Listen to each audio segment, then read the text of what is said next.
Hi, folks. Steve Urban here, founder and CEO at recruiting and consulting firm Riderflex. If you think today's tip or guest interview can help someone you know, please share this with them. And if you enjoy listening to our show, please subscribe to our channel and hit the like button on the episodes.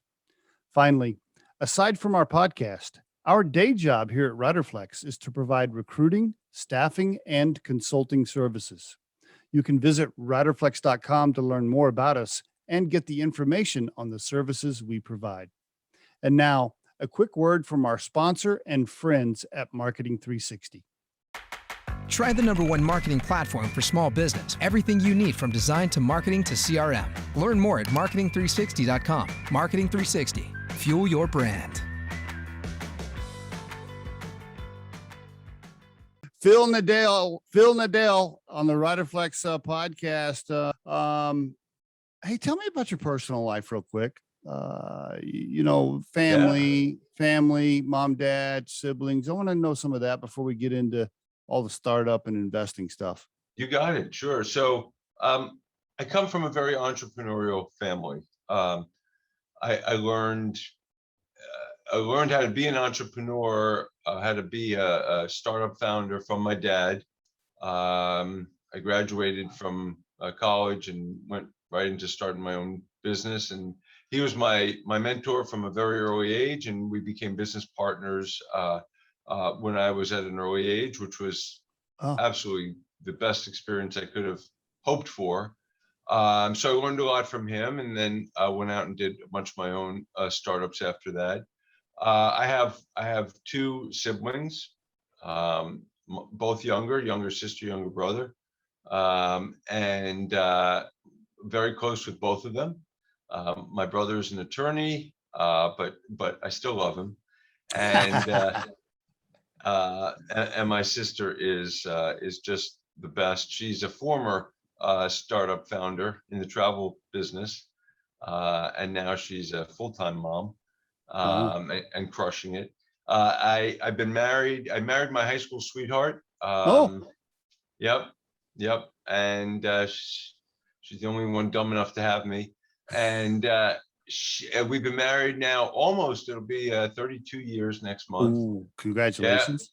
Yeah, thank you. Long time. And we have two terrific kids. We have two sons. My older son just got married last Sunday. Yep. So it turned out to be, it was a beautiful wedding, turned out to be a super spreader event, unfortunately.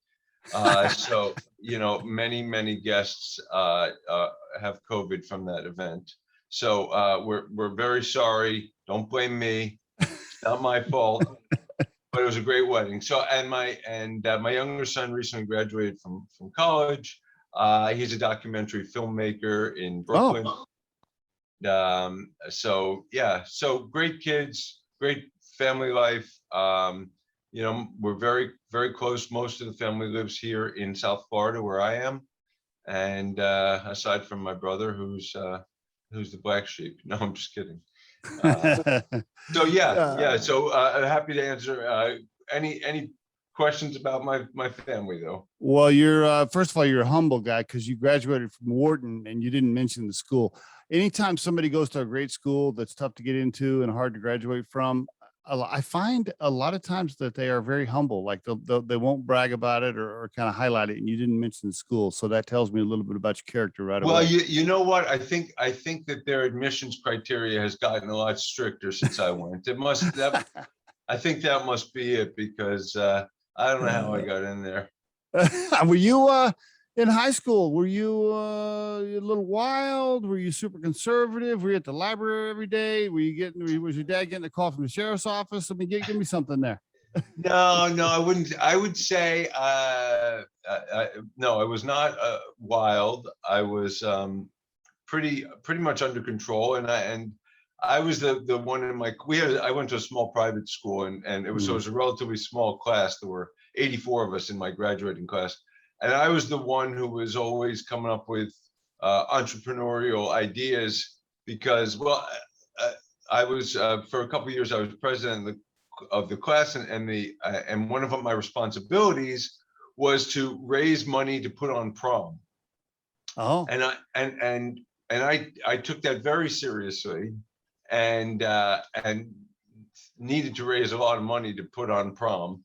And so we were constantly trying new businesses, at school, trying to sell this and that to raise money for our class for oh, prom. So that was the guy I was. Aside from doing my fair amount of studying that was necessary, I was always pursuing different ventures to raise money.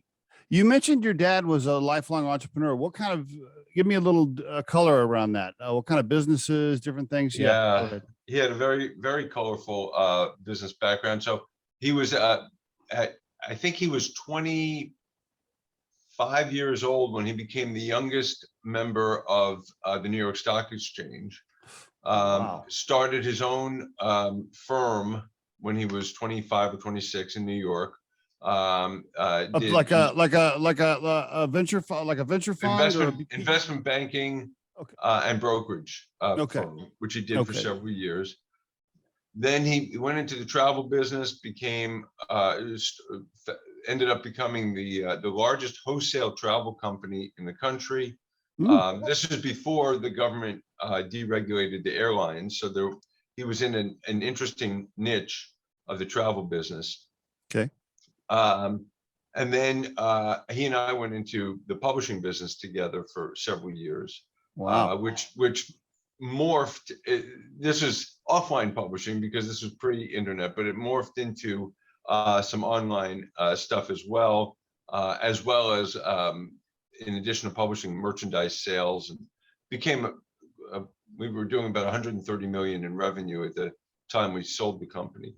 Mm, And then he and I went into the finance business together, which is my dad's been gone now for 16 years. He passed away 16 years ago, but I still have the finance company that we started together, and that was in the asset-based financing sector.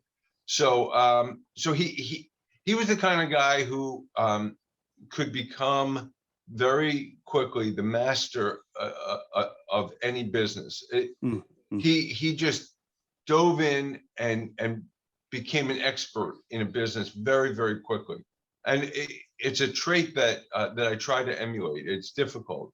He would just and much easier today with the internet, of course. But back in the day when he was first starting businesses, to become an expert quickly was more challenging. And Mm-hmm. he was very good at that. And so anyway, that's a little bit about his. Did you guys get along all? I mean, I'm sure there was a few times where you got into it, right? There had to be a few times where you had some battles. Yeah, there were probably a few, but for the most part, we were of the same mind. Fortunately, we were. It was a great business partnership, and as I said, I learned an awful lot from him. I don't emulate him in every single way, but he taught me a lot, and yeah, I think for the most part we saw eye to eye. Your mom's still alive? She is, thank God, and doing great. Yeah, she lives right here in where I am in Boca Raton, Florida. So we're very close, get to see each other all the time, and yeah, she's doing great. What's your temperature today? By the way, we're recording this on December 14th, 2021. What's your temperature down there in Boca today? Hold on. It is 83. Oh man, you got it rough today. Yeah, it dipped down a little bit overnight. It got into the high 70s last night. So, we had to bundle up. Do you stay down there in July and August, or do you go north somewhere? Well, for the last few years, we've stayed down here because of COVID, but typically we try to get away a little bit. My mom goes away for the summer to Cape Cod, and we try to spend some time up there and visit her, and sometimes we'll go up to North Carolina, but for the most part, this is home base. The reason I asked that is because I'm a huge fan of South Florida in the wintertime, but July and August is a little muggy. People say that. Where are you located? I'm in Colorado. Oh, well, Colorado is nice. Yeah, but I gotta say that, people in New York or the Northeast, let's say, who say that it's hot and muggy here in the summer, it's not much better in the Northeast. Colorado's much better.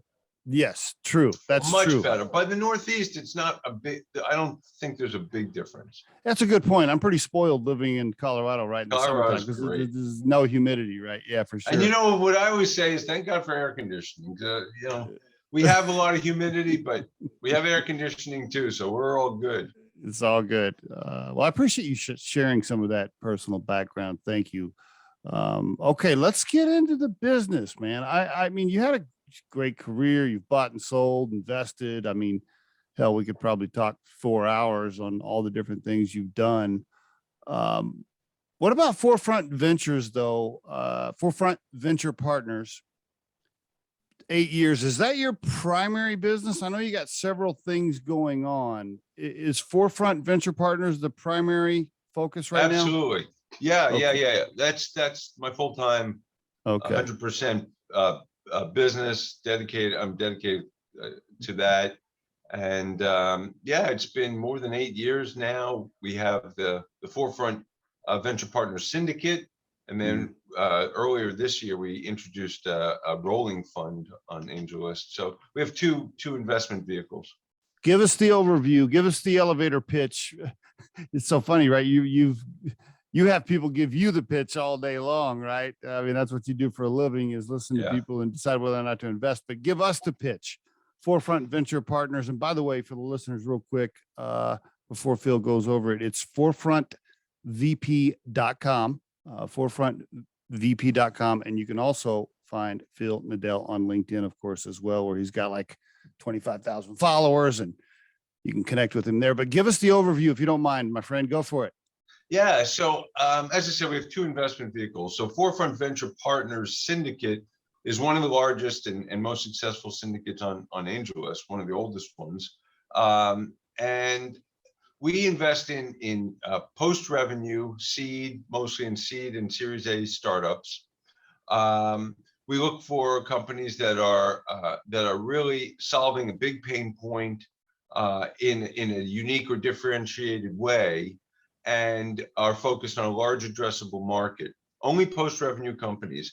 And the reason why, there's a lot of syndicates out there and a lot of money floating around, but the reason why a lot of startups want us on their cap table and want us as investors is that our syndicate brings a lot of value beyond capital. And what I mean by that is primarily that's with customer referrals. So when we invest in a company, our syndicate investors, even if they put $5,000, $10,000, $20,000 in, they're going to do everything they can to help that company succeed. They're going to refer customers to them. They're going to help them with talent acquisition. If they have meaningful background or experience, they'll give them some strategic guidance. They can help with other additional fundraising, all of these things. Nice. And that is in addition to the capital that we provide. So we look for opportunities to invest in companies where we think we can help a lot. We only invest in about 10 or 12 companies a year. We're very, very selective. We do much more due diligence than any other investor at this stage that I know of. So we're very careful. And we look for those opportunities where we think our syndicate members can add that kind of value. Any specific industry? Okay. No, I'm glad you asked that. I forgot to mention, we're industry agnostic. Okay. But having said that, we focus on capital efficient companies. So for example, we're not going to invest in biotech. It's not capital efficient. They have to raise, hundreds of millions of dollars usually. We're not going to invest in companies that are building out like brick and mortar locations. Again, not capital efficient. So we look for capital efficiency, but we do a lot of SaaS companies. We certainly have our share of direct-to-consumer companies. So a mixture of B2B, B2C. We've really done it all. We have close to 90 companies in our portfolio now. And, by looking through our portfolio, founders can get a pretty good sense of what we like. But it's a real mixture. But the common element is capital efficiency. And again, post-revenue, solving a big pain point. Okay, current 90 companies in the portfolio now. How many have exited or gone through a transaction over the history of the A lot fund? of them, a lot. We're very fortunate. In fact, just a few days ago, one of our portfolio companies called Grove Collaborative just announced a merger with a SPAC, Richard Branson's SPAC. So they'll be going public. So Nice. that's very exciting. But in addition to that, we've had I don't know the number offhand, but at least a dozen acquisitions. Nice. We've had some really, really good outcomes. And what we pride ourselves on is we have fewer strikeouts than most early stage investors. And the reason for that is that, again, we're focused on post-revenue companies, and that we think will reduce the risk a little bit.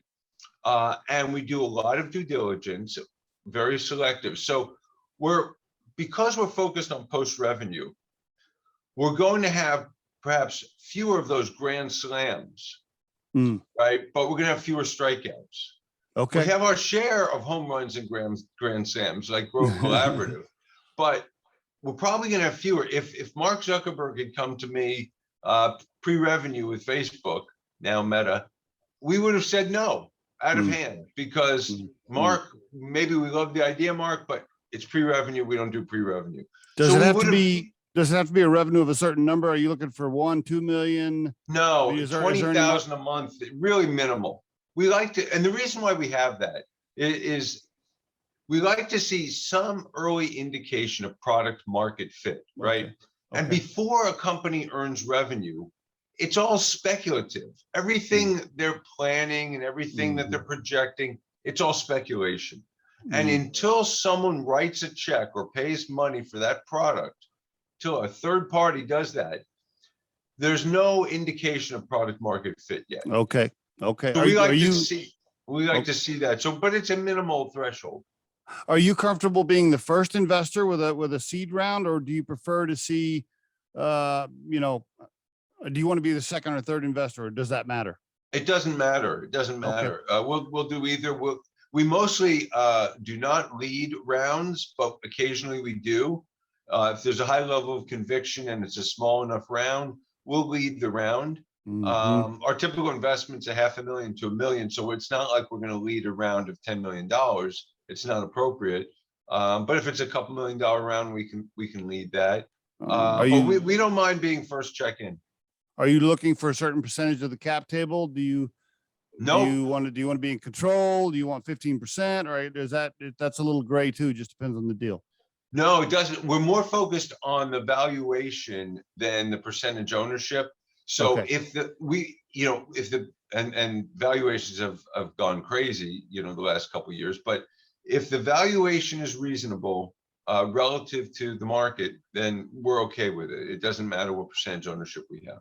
What about this? What if you get a company in front of you that let's say they're doing 2 million in revenue and they could be kicking off 20% on the bottom line on profit, but they've been running it as a lifestyle business, so they're shoving a bunch of shit through the company, a bunch of expenses. They're paying out some bonuses at the end of the year because they want the company to break even. They're forcing the company to break even, so they're not showing you. They can't hand you some financials with 20%, net profit the last 3 years. Do you care about that? Do you want them to have done the pivot into showing profit? What are your thoughts there? Well, I have two conflicting thoughts on that. Number one, we don't require profitability at all. I mean, almost every company we invest in is not profitable. Okay. And that's because they're really focused more on growth than profitability. So that's the answer in one part. But the other thing you said was that they're focused on being a lifestyle business and they're putting a bunch of garbage through, the income statement to get down to break even. That won't work for us, at least on a going forward basis, right? They would have to clean that up, and also they have to convince us that they have a startup mentality and that they can be focused on growth and not profitability so much. I mean, profitability, yes, ultimately, but not at the cost of growth. They've got to be able to grow the company. And if they're focused on being a lifestyle business, because that's the way they've been doing it for the last 6, 8, 10 years, that's probably not a good fit for us. Isn't it interesting as I talk to a bunch of business owners and founders, and we've had a ton of people on the podcast, and I just know a bunch of people in my network. It is fascinating to watch the different mindset between the lifestyle business owner, right? They're running a nice little family business. It's been that way for 20 years. Yeah. The family's paying themselves 200 grand a year in salary. It's kicking off another 10% on the bottom line, maybe 5%, because they're forcing it down maybe to closer to break even. And they're perfectly fine with that. And Yeah. and And there's nothing wrong with that. Look, there's nothing right. the startup life, the fast growth company life is definitely not for everyone. Agreed. It's high stress. And you're also, by taking on investors, you're answering to other people. And, there are a lot of downsides to it. And I don't recommend it for everyone. For the right people, it's great. But lifestyle businesses can be a great way to go, for sure. It can be, and it is a completely different lifestyle. If you decide to pivot from lifestyle to growth company for investors, it's a completely different life and a different stress level. Whiplash. That's whiplash. You better be ready for that. Right.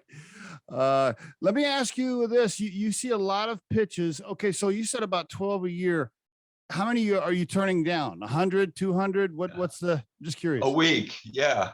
No, we honestly, we see between 50 and 100 a week. Wow. Yeah, wow. The deal flow has really taken off over the last few years. I mean, it's wow. And frankly, it's a good thing that we have a criterion like post revenue only, because that helps to reduce the number significantly that we take seriously. But 50, we have a funnel in place, and so the top of the funnel we get 50, 100 on average a week. And we'll narrow that down and end up doing maybe one a month. Okay. Yeah, and we're not we feel no pressure to invest. So if we don't invest in the company for a few months, that's fine too. It's okay. We're very patient investors. We're going to wait for the right opportunities and wait for those real gems to come along, because we're putting our name and reputation on the line every time we invest. Give me an example. Let's say I'm an aspiring entrepreneur. I got an idea. I want to get my pitch deck over to Phil.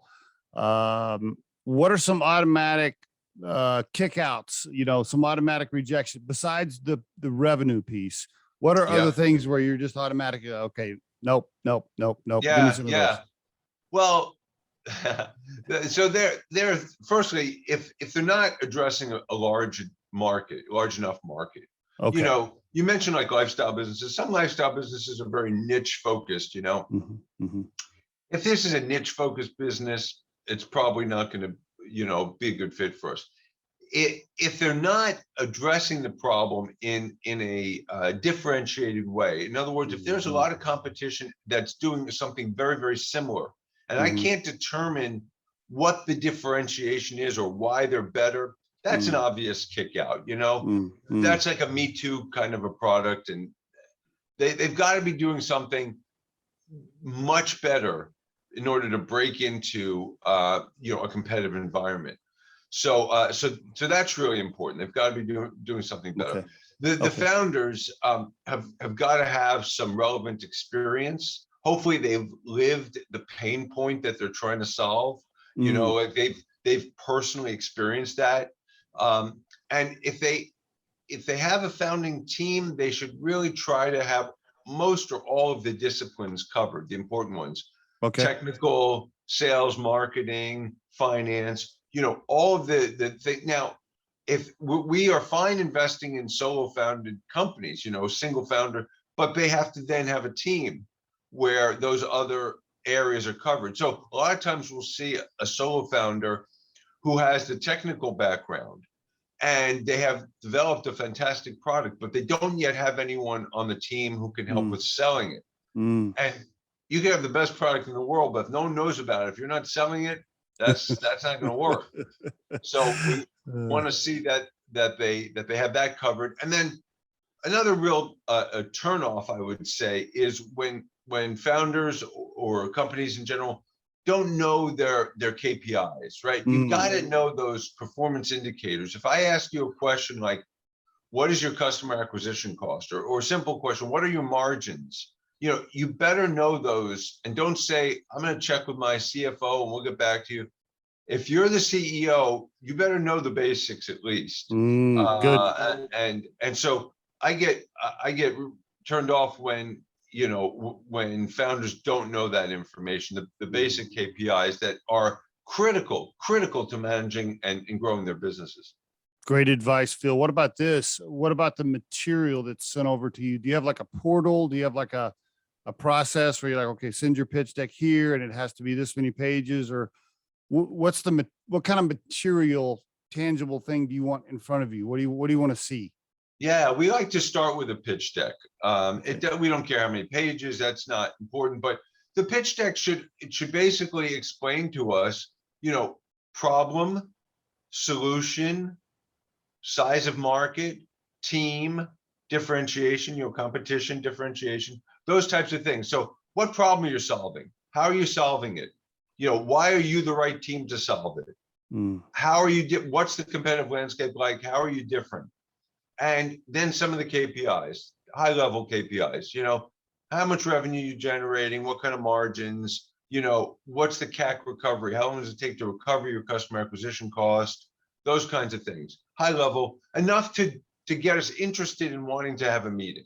Okay. Do you want a specific breakout of, hey, look, we want 500,000. And if you give it to us, this is how we'll use it, or that comes in the second or third meeting?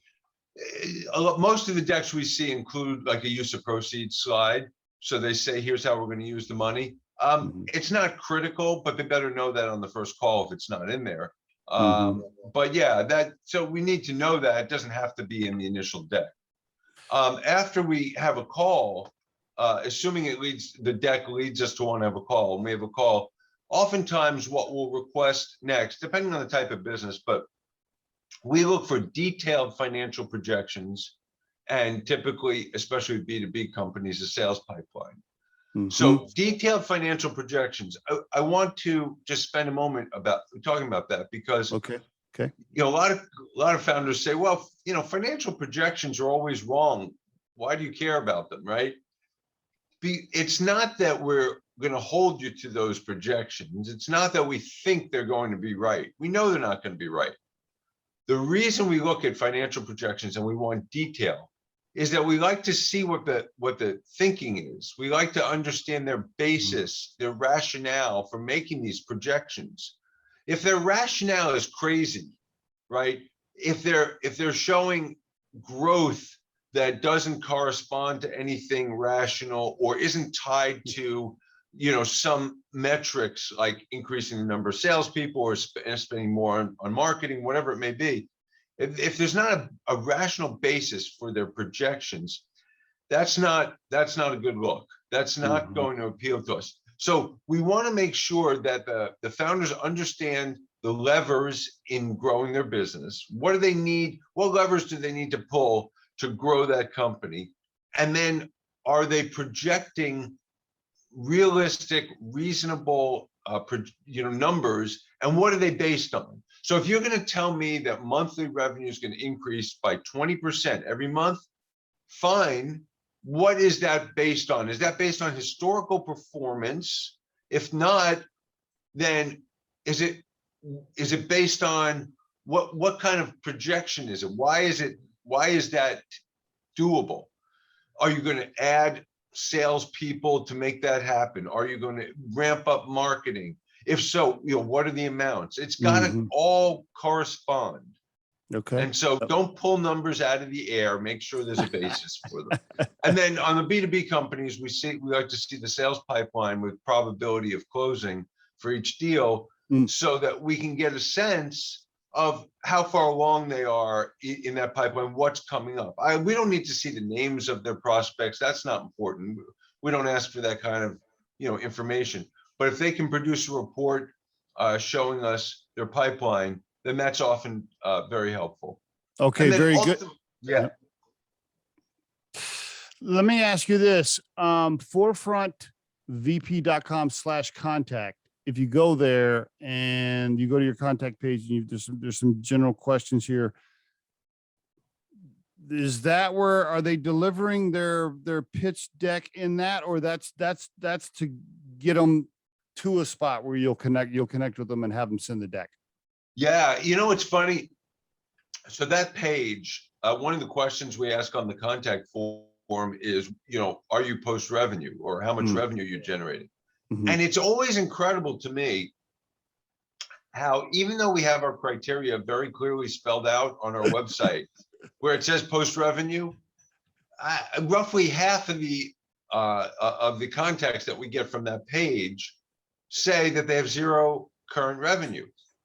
And I'm thinking, well, why are you wasting your time? Don't send it to us. So that's the first pass. That's a contact form. Okay. If the company sounds interesting based on that little bit of information we ask for there, we'll request the deck, and then we'll take it from there. Okay. But companies, a lot of times founders just email us directly, which is fine too. Talk to me about founders and what you're looking for. Like, describe to me, like, okay, this is the perfect founder, soft skills, personality, style. Like, what's attractive for you guys? I mean, generally, we want someone who has a burning desire to solve a problem. Again, I go back to what I said before, that they've experienced the problem probably firsthand, and now they have like this burning desire to solve it and help other people not have that problem anymore. That's number one. So hand in hand with that is, not required, but preferred is some industry experience, relevant experience with the problem, with the industry.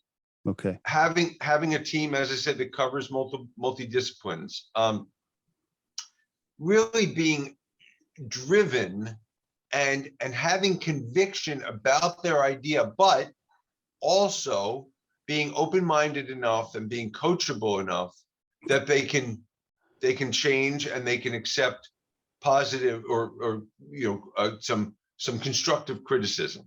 That right there is key. Can I just call time out on that one right there? Yes, please. Is just so, so many founders that I have talked to, especially if they created or invented something, or, something that's special, it's got a patent or whatever, they get this giant ego where they're like, okay, I'm the smartest person in the room.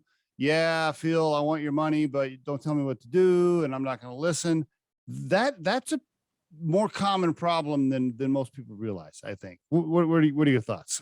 I agree with you. I think and it's funny because as often as we see that, we see the flip side just as often, which is a founder who does not have enough conviction and flip-flops every time someone, an investor, an advisor, an employee tells him something, right? He flip-flops into a different idea. So that's why I say the balance is really important. Having enough conviction, having that vision for what you're doing and what problem you're solving, but being open-minded enough to know that you're not necessarily the smartest person in the world, and your idea may not be the best solution to the problem, and being open enough to make changes and being coachable enough to adjust as circumstances require. And I'll tell you what, COVID has been a huge test of that. So you've had all these founders who were focused on their business, and all of a sudden COVID comes along and changes the landscape so dramatically, and they've had to adjust their business model, many of them. And so this has been a test for many founders to see if in fact they are at all flexible or not, or and how coachable they are. Will they take input from others? How often do you have to call a CEO that you've invested in, and you're like, you give them $500,000 and all of a sudden they spent $50,000 to take the team to Cancun for a week, and you call them up and you're like, what the fuck are you doing? Like what? Fortunately, that doesn't happen very often. I think because we spend a lot of time with the founders before we invest, and I think we get to know them pretty well before we write that check. And so I'm hoping that for the most part, we weed those types of people out, and they know that, they have investors to answer to, and they can't Right. they can't do that kind of thing. How, I'm not yeah. saying it might never happen, but I hope that we get to know them well enough that we weed those out. How fast can you visit with two co-founders over happy hour and decide whether or not, yeah, these two, no, they can't. They're not. They're already snapping at each other. Like, can you smell that in like what, how long does it take you? Like 3 minutes? Yeah, the no's are much easier than the yeses, right? Oftentimes we can very quickly disqualify companies, right? And then they go, if they're not disqualified, they go to the next level of the funnel. But yeah, I mean, if there are co-founders who aren't vibing, they're not in sync, and they're not complementary in their skill sets, Right. it's we can often detect that quickly. And sometimes it's a matter of the co-founders butting heads during the call or a meeting. Both of them are trying to like be in control, and even though they're both co-founders, typically one has got to be the CEO, one has got to be the lead person, and the other has got to take a little bit of a back seat. Because if you have two CEO types, two people trying to lead the company at the same time, who may have slightly different visions, that's going to cause trouble. So hopefully we can suss that out pretty quickly. I think we do a good job at that. But yeah.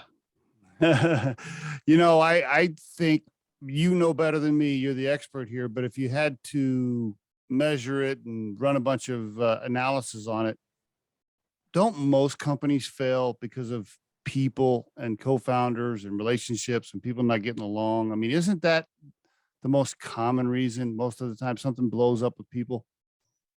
Well, I think that is a common reason, but I think it's also a symptom. I think the most common reason that companies fail is they run out of money. Right. And so the reason why a lot of the founders or the founding team end up, fighting or not getting along is because the company's not doing well. I mean, people tend to get along a lot better when your company is crushing it, and when sales are doing well and you're raising money and you have cash in the bank, people get along much better, I find. But when things are bad and growth is not happening, or you can't raise that next round, that's when the fighting starts, and that's a true test, to see if the founding team can manage to stay together during the tough times. And the reality is most companies are going to go through tough times, right? Most companies are going to hit speed bumps, hurdles. I mean, that shit's going to happen. And that is the test. I really believe that if the team can keep it together and the founders can keep it together during hard times, then the sky's the limit, because you're right. Yeah. If you're raising cash and sales are up 50% every year, I'm not saying anybody can do that, but it's a hell of a lot easier, right? You go through some tough times, and then the cream really rises to the top, and you see what you got. It's like that that expression, what doesn't kill you makes you stronger, is completely appropriate, right?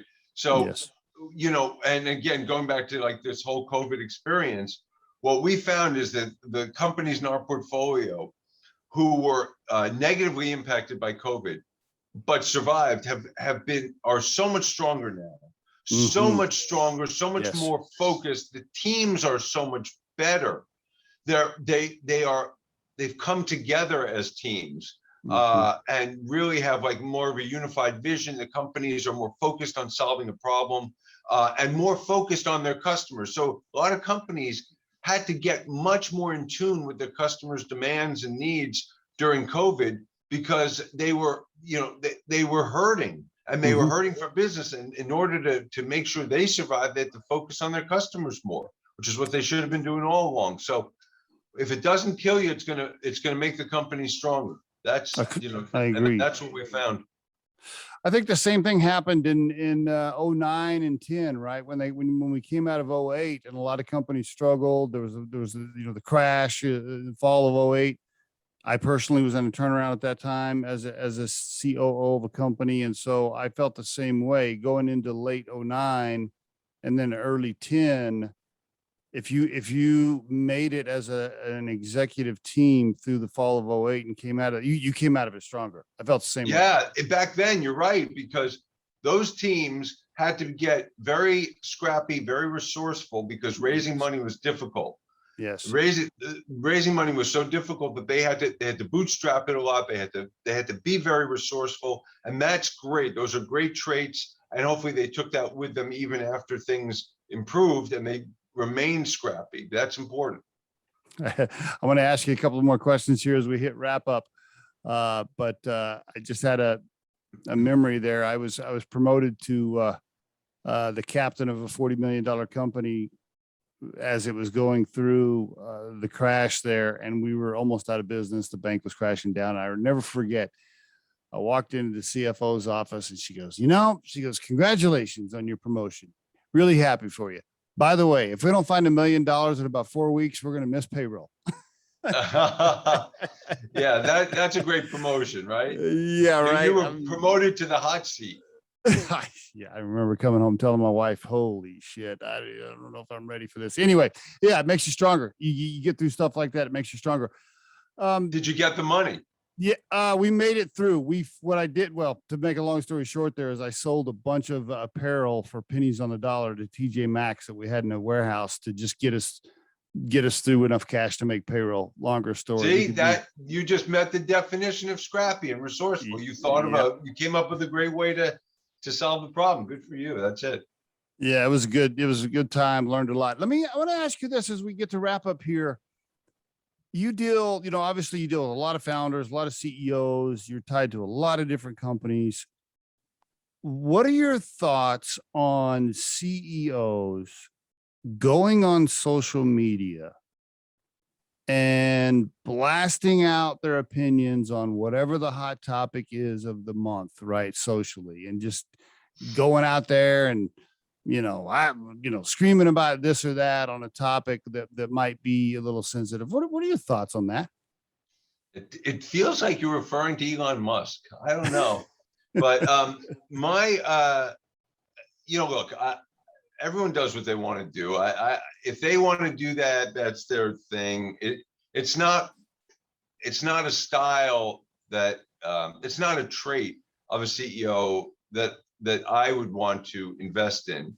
Okay. I don't begrudge Elon Musk or anyone else for sharing their opinions. That's their prerogative. That's fine.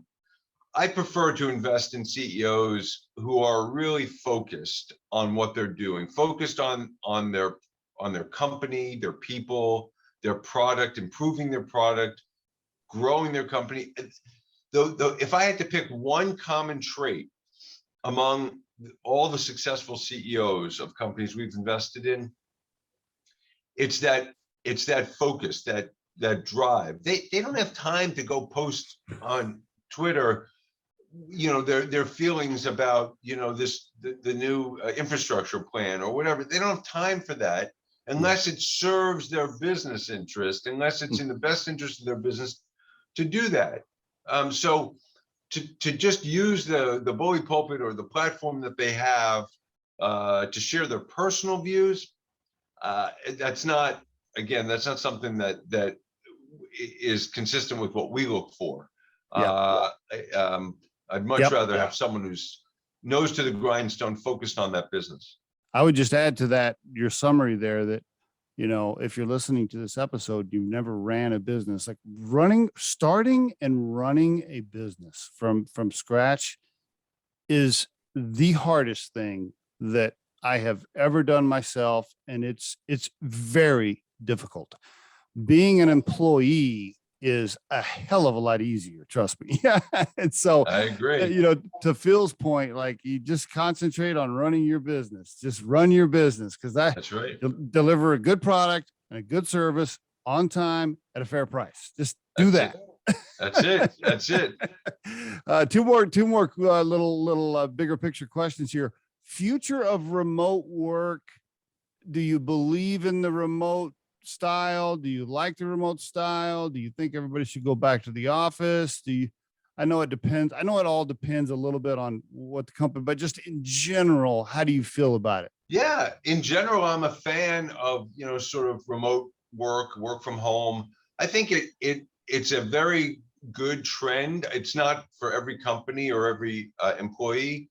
And I think ultimately, every company will find sort of its own way, and maybe it's a hybrid. But the reason I like it is it democratizes a lot of startups access to talent. Yes. It democratizes a lot of startups access to capital. So we've all gotten used to working more on Zoom versus in person. That makes access to capital easier for a lot of companies who aren't, in Silicon Valley, for example. If you have talent all over the world, and companies are now more accepting of the, remote work style, then that's great too. So I think I think it's a very good trend. But again, there are benefits to having a team in person, and the camaraderie that you can foster, having that team in person together, and some of the things, just about that team spirit and that camaraderie that you can't emulate online. So I think like a hybrid is the best. Okay, very good. If you could call the young man coming out of Wharton and tell him anything based on all the stuff you've learned, what would you say to him? I'd say if you have a burning desire to start a company, do it now. It's, when you come out of college, that's a great time to start a company. It's what my older son has done, and I applaud him for that. If you don't have a burning desire to start a company, don't. But maybe think about going to work at a startup. So I think that starting a company or working at a startup is great experience for many areas you want to go into. Now, look, if you just are passionate about being a CPA and that's all you want to do, great, go do that. I'm not saying you have to work at a startup if if that's what you want to do. But I think that for a lot of careers, startup experience is very helpful, either as an employee or as a founder yourself. So I would encourage recent graduates to consider that route, especially at this time of their lives where they don't have a whole lot of obligations, maybe aside from student debt, but they don't have a whole lot of other obligations. They may not be married, they may not have kids, other things, and they still believe that they're the smartest people in the world. So they have that they have that bravado. So hopefully it's a good time for them to do that. One last question, but I want to add on to what you just said. As a recruiting firm, I'll just tell the listeners, if you're listening to this episode, when I look at a profile of an executive or somebody that we're recruiting or thinking about placing, if they have big company, medium-sized company, and startup, all three, if they have that experience on their LinkedIn profile, that is always, for me as a recruiter, much more attractive than somebody that's only had big company. Because I just know if they've been through startup, that they're a little more scrappy. Yeah. So. I agree with you. I agree. And I would just, if I could, I would just add on that I'd much rather someone young start in a startup and then eventually move to a larger company rather than the other way around. Agreed. But I agree with you. Someone who has all that experience in different size entities, different size organizations is the best kind of candidate. The reason it's better to do it first is because big company people that go into a startup, sometimes their head explodes and they can't take it. 100%. That's right. They have a certain narrow way of thinking that they got at the big company, and they can't break out of that. Yeah. Last question, Phil. You've been awesome. Thank you so much. Last question. If you could put your core purpose in life right now at this age, at this stage, if you could put your core purpose into a sentence, well, what is that? What does it sound like? From a professional standpoint, outside of family, Agreed. from Yes. professional standpoint, I'm just loving helping founders build their businesses. I'm solely devoted to helping founders with funding and growing, scaling their businesses and becoming super successful. It's so gratifying. It is so amazing. Mm. I think about, I mentioned at the beginning of this Growth Collaborative, and I think about my friendship with the CEO, Stu Landesberg. We invested in the first round for the company 6-7 years ago. Now they're a $2 billion company. Cool. And when Stu first pitched us, and the company was tiny, and we made the decision to invest, we started our friendship, and it's just been such a great experience, not only to be friends with him, but to watch him grow and watch the company explode in terms of popularity and revenue and all those things. It's just been that journey is a great experience to do as a founder, but it's magnified so many times over when you can do it as an investor and have lots of companies in your portfolio where that happens. And so that's my purpose, that's my passion, and I just love doing it. Love it, Phil. Thank you so much for sharing. Really appreciate you being on the Riderflex podcast. Thank you. Thanks for having me, Steve. It's been a lot of fun.